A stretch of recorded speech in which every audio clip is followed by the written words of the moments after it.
sambayanan ng Diyos, ipanalangin mo kaming makasalanan, ngayon at kung kami mamamatay.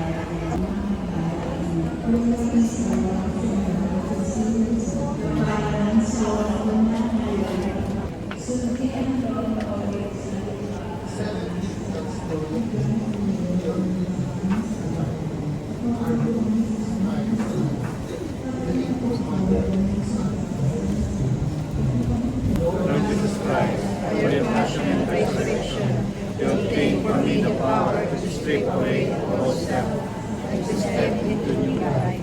As I cross the threshold of this door, I will deny. The word of the Lord. Thanks be to Lord Jesus. Reflection. But the Lord did not see Gideon's smallness. The Lord looked at Gideon's ability to believe in Him and to follow His commands. The Lord is trustworthy. He always fulfills His promises. To His promise, God's words are always true. He is faithful to His words.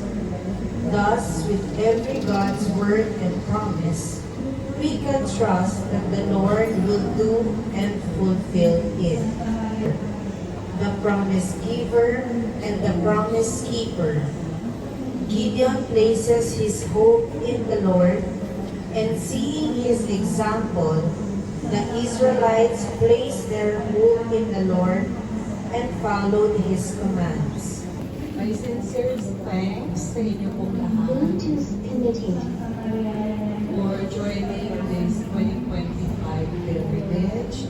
And I also would like to say a special thanks to our priest, si Father Adam, Bluetooth disconnected.